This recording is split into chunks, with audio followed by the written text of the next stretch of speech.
प्यारे बच्चों, आज का टॉपिक है सार्थक अंक। सार्थक अंक क्या है? किसी भौतिक राशि के शुद्ध मापन को व्यक्त करने के लिए जिन अंकों का प्रयोग किया जाता है उन अंकों को सार्थक अंक कहते हैं। सार्थक अंक का परिभाषा क्या है?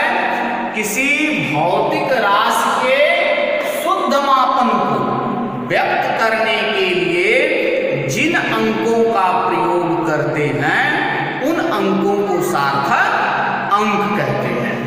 आइए सार्थक अंक ज्ञात करने के नियम। सार्थक अंक ज्ञात करने के कुछ नियम हैं, उनको आप लोग समझिए। पहला नियम है कि जितने अशून्य अंक होते हैं सब के सब सार्थक अंक होते हैं। प्यारे बच्चों, अर्थात जितने अशून्य अंक होते हैं, मतलब शून्य को छोड़ करके जितने भी अंक होते हैं सब के सब अंक सार्थक अंक होते हैं। जैसे एग्जाम्पल 7852 इसमें देखिए शून्य नहीं है, सब के सब शून्य अंक हैं। 7 8 5 2, तो इसमें सार्थक अंक की कुल 4 हैं। सार्थक अंक कितने हैं? 4। यानी पहला नियम हो गया कि जितने भी अशून्य अंक होते हैं सब के सब सार्थक अंक होते हैं। उसका एग्जाम्पल हो गया 7852। इसमें सार्थक अंकों की संख्या कितनी हो गई? 4 हो गई। दूसरा पॉइंट है, दूसरा नियम है कि दो अशून्य अंकों के बीच में जितने भी शून्य आते हैं सब के सब सार्थक अंक होते हैं। मतलब दो अशून्य अंक, मतलब शून्य को छोड़ करके कोई भी दो अंक हो, उनके बीच में जितने भी शून्य आएंगे सब के सब सार्थक अंक होंगे। आइए एग्जाम्पल देखिए, जैसे 7 0 0 7 3।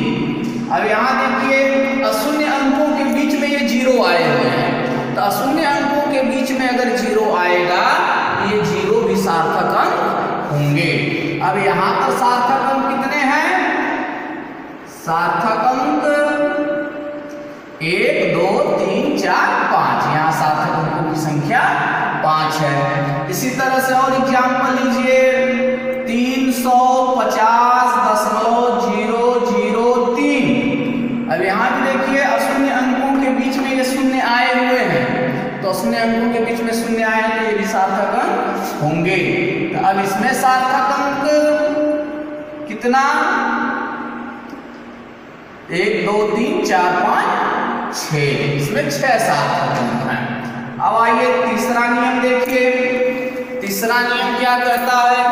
यदि दशमलव के लेफ्ट साइड में कोई भी संख्या न हो या कोई भी अंक न हो तो दशमलव के तुरंत बाद आने वाले जो शून्य होते हैं वह सार्थक अंक नहीं होते हैं। यानी क्या बताया जा रहा है? दशमलव के लेफ्ट साइड में यदि कोई भी अंक न हो तो दशमलव के तुरंत बाद आने वाले शून्य सार्थक अंक नहीं होते हैं। जैसे एग्जाम्पल लीजिए, एग्जाम्पल 0.0032 यहाँ देखिए दशमलव के इधर कोई भी संख्या नहीं है, तो इस दशमलव के तुरंत बाद ये जो 0 आए हैं ये सार्थक अंक नहीं होंगे।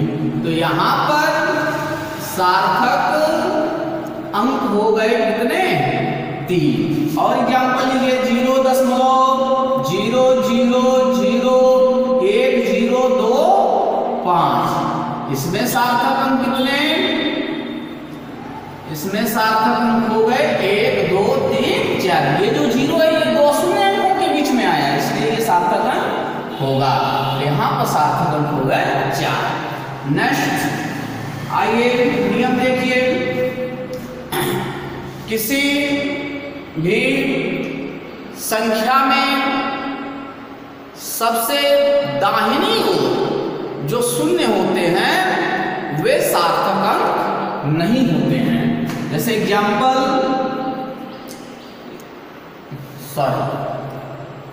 सॉरी अगला नियम है कि किसी भी संख्या में दाहिने तरफ जो शून्य आते हैं वे भी सार्थक अंक होते हैं। यानी जैसे एग्जाम्पल है 0.0350, और इसमें सार्थक अंक कितने हैं? सार्थक अंक, अब ध्यान दीजिए, दशमलव के इधर लेफ्ट साइड में कोई संख्या नहीं है, तो दशमलव के तुरंत बाद आने वाला जो जीरो होता है वो सार्थक अंक नहीं होता है। लेकिन ये जो राइट साइड में जो जीरो आया है ये सार्थक अंक है। यानी किसी भी संख्या में ये दाहिने साइड जो जीरो आता है वह आपका सार्थक अंक होता है। इसमें सार्थक अंक कितने हुए? 3 हो गए। इसी तरह से और एग्जाम्पल लीजिए 0.1030। अब इसमें सार्थक अंक कितने हो गए? अब इसमें सार्थक अंक 4 हो गए, क्योंकि यह जो जीरो है ये दो शून्य अंकों के बीच में आया है, और ये जो जीरो है ये सबसे दाहिने साइड आया है, तो ये भी जीरो सार्थक अंक होगा, ये भी जीरो सार्थक अंक होगा। यानी इसमें सार्थक अंक कितने हो गए? 4 हो गए। फिर अगला नियम देखिए, अगला नियम क्या है कि यदि कोई पूर्णांक संख्या है, जैसे 26,500, 11,200, 19,150, इसमें जो दाहिने साइड जो शून्य होता है वो सार्थक अंक नहीं होता है। लेकिन अगर वहीं उसके साथ मात्रक लगा दिया जाए तो फिर जो दाहिने साइड में सार्थक अंक होता है, जो दाहिने साइड जीरो होता है वह भी सार्थक अंक होता है। तो क्या बता रहे हैं? जैसे कोई बिल्कुल पूर्ण संख्या है जिसमें दशमलव स्थान का पार्ट नहीं है, जैसे कहने का मतलब 11,500, 26,950, इसमें जो दाहिने साइड जीरो है वो सार्थक अंक नहीं होगा। लेकिन अगर इसके साथ अगर हम मात्रक लिख देते हैं तो फिर जो दाहिने साइड जीरो है वह भी सार्थक अंक होगा। एग्जाम्पल जैसे लीजिए, ये 26,500, अब यहाँ देखिए दाहिने साइड ये जीरो आए हैं, इसमें सार्थक अंक केवल 3 होंगे, इसमें सार्थक अंक 3 होंगे। लेकिन अगर यही 26,500 किलोग्राम कर देंगे तो ये जीरो भी सार्थक अंक हो जाएंगे। यानी अब यहाँ पर सार्थक अंक हो गए कितने? 5। ठीक है। और प्यारे बच्चों और कुछ मौखिक चीजें बता दे रहे हैं, जैसे यदि किसी भी भौतिक राशि में सार्थक अंकों की संख्या जितना अधिक होते हैं वह भौतिक राशि उतना ही शुद्ध होता है। यानी दो भौतिक राशियां दी गई हैं, एक भौतिक राशि में सार्थक अंक की संख्या कम है और दूसरी भौतिक राशि में सार्थक अंक की संख्या अधिक है। तो जिस भौतिक राशि में सार्थक अंकों की संख्या अधिक होगी वह भौतिक राशि अधिक शुद्ध होगा, और जिसमें सार्थक अंकों की संख्या कम होगी वह भौतिक राशि अपेक्षाकृत अधिक अशुद्ध होगा। और अब आइए यहाँ योग व घटाना के परिणाम में सार्थक अंक, योग व घटाना के परिणाम में सार्थक अंक हमको निकालना है। तो प्यारे बच्चों, जो योग का नियम होता है वही घटाना का भी नियम होता है परिणाम की दृष्टि से सार्थक। तो योग व घटाना के परिणाम में सार्थक अंक, आइए हम मान लें 3 क्षण है। एक क्षण की लंबाई 2.53 मीटर है, दूसरे क्षण की लंबाई 2.003 मीटर है, लंबाई 4.37 मीटर है। अब इनको जोड़ना है और उसका आंसर हमें सार्थक अंकों की दृष्टि से बताना है। तो आइए जोड़ा जाए a plus b plus c।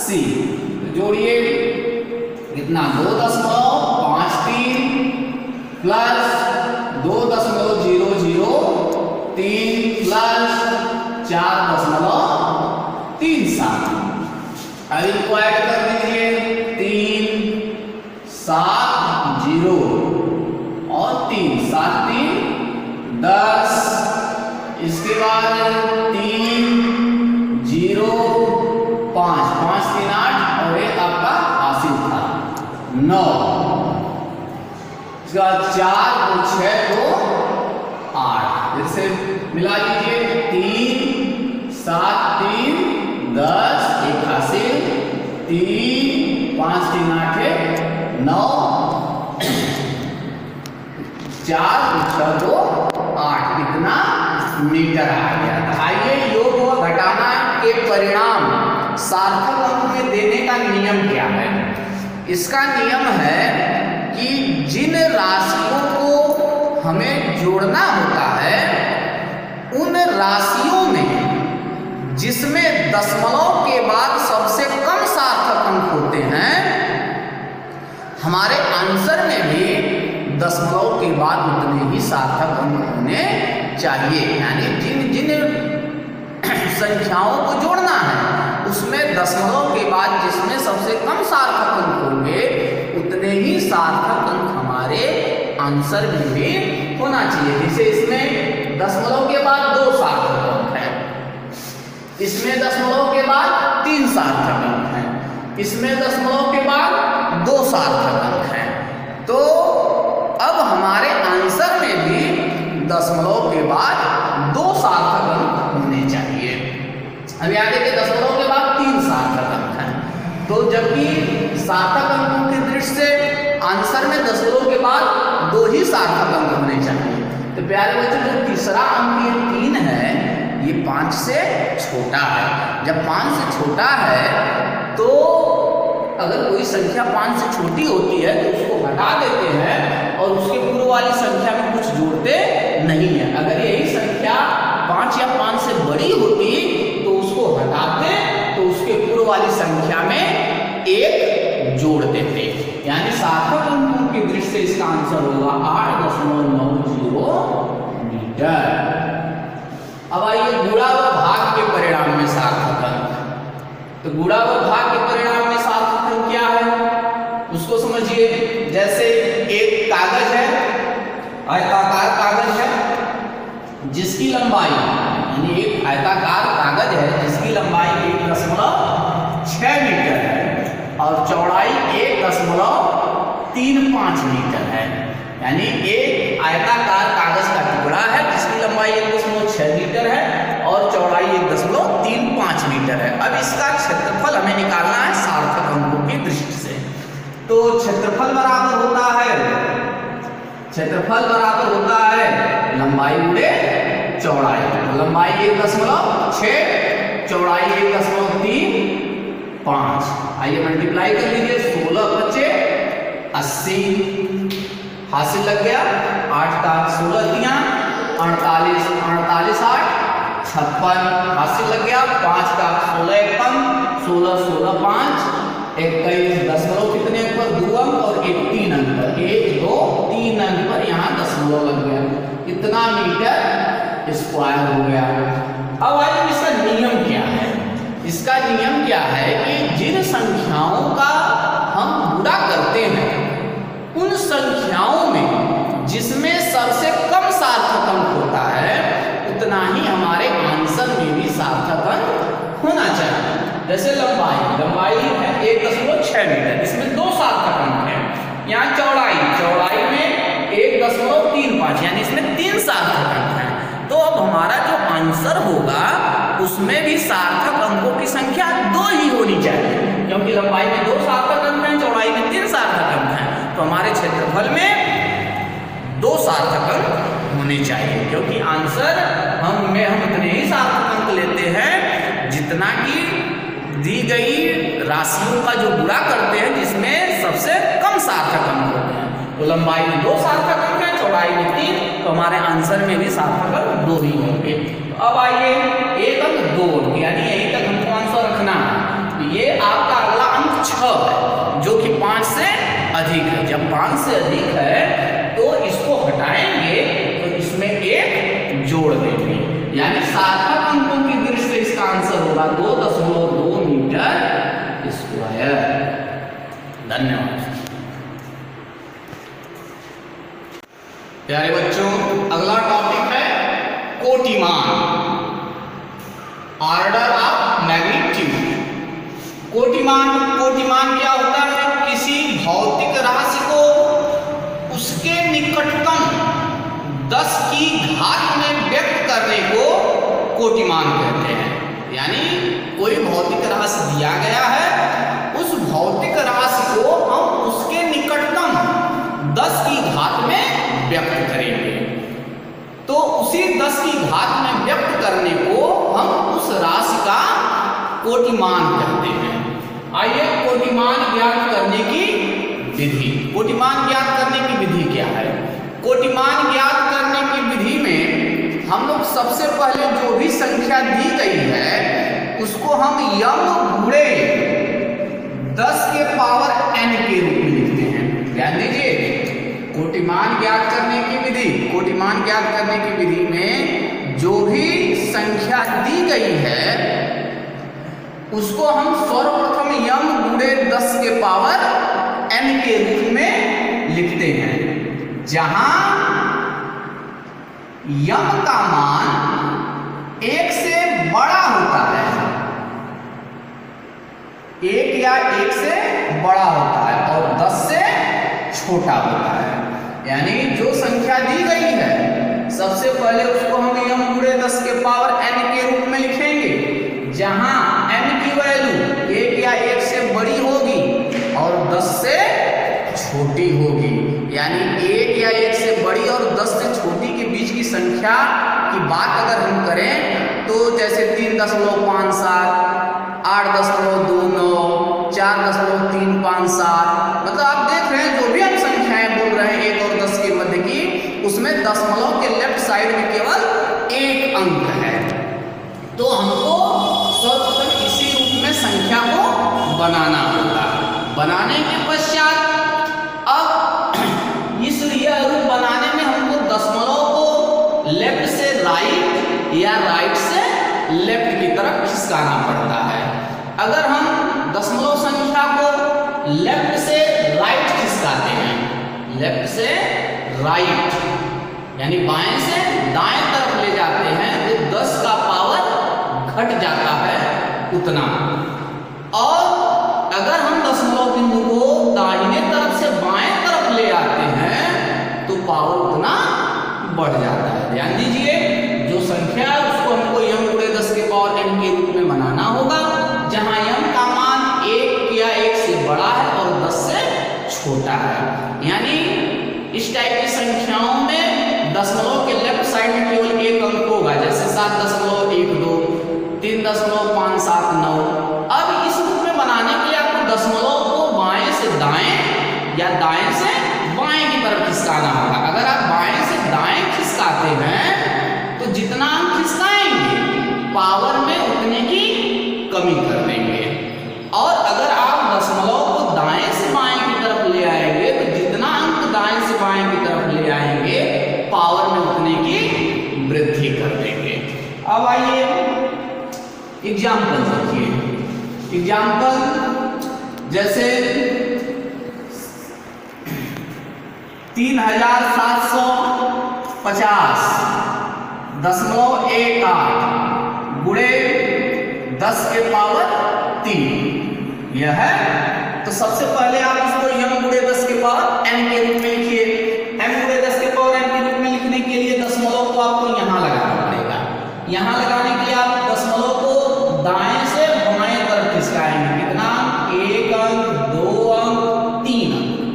3 अंक आप खिसकाएंगे इसको, तो ये आपका हो जाएगा 3,